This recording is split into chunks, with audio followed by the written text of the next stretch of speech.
গত কয়েকদিনের মতো আজও রাজধানীর ফিলিং স্টেশনগুলোতে গ্যাস সংকট রয়েছে। ঘন্টার পর ঘন্টা অপেক্ষা করেও সিএনজি না পাওয়ার অভিযোগ করেছে যানবাহনের চালকরা। এই বিষয়ে আরও জানাতে আমাদের সঙ্গে সরাসরি যুক্ত হচ্ছেন staff correspondent Nahid Prince. Gas সংকট কেন কাটছে না, কি বলছে কর্তৃপক্ষ?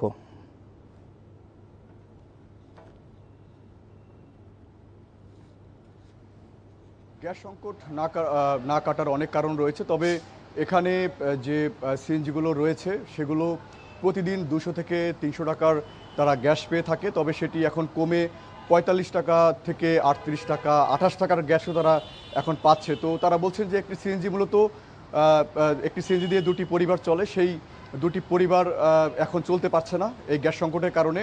পুরো 7 দিন ধরে তারা যে অভাব অনটনের মধ্যে দিয়ে যাচ্ছে, তারা এটি বলছিলেন যে এই সংকট যদি নিরসন করা না হয় তাহলে হয়তো পরিবার নিয়ে চলাচল সেটি অনেকটাই বেগ পেতে হবে তারা এটি বলছিলেন।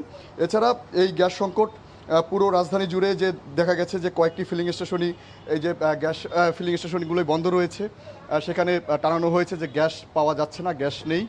যেসব জায়গায় গ্যাস পাওয়া যাচ্ছে সেগুলো খুব কম সরবরাহ করা যাচ্ছে। তো সরকারের পক্ষ থেকেও বলা হয়েছে দ্রুত সমস্যা সমাধানে তারা কাজ করছে, কারণ প্রতিদিন এলএনজি কিন্তু 300 কোটির উপরে তারা গ্যাস সরবরাহ করে থাকে, সেটি নেমে এখন 220 ঘনফুটে চলে এসেছে। তাই এই যে ঘাটতি সেটি পূরণ করতে সরকার কাজ করছে, দ্রুতই এই সমস্যার সমাধান হবে। বেশ কিছু বাসাবাড়িতেও কিন্তু এই গ্যাস সংকট রয়েছে। এখন আমরা যদি বলি ধানমন্ডি সহ বেশ কিছু এলাকায় এই গ্যাসের সংকট রয়েছে।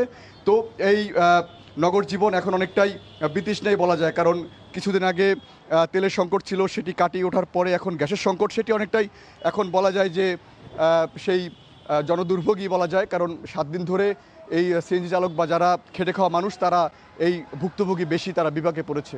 তো এই ছিল আমার কাছে সবশেষ। জানছিলাম ফিলিং স্টেশনগুলোর গ্যাস সংকটের খবর।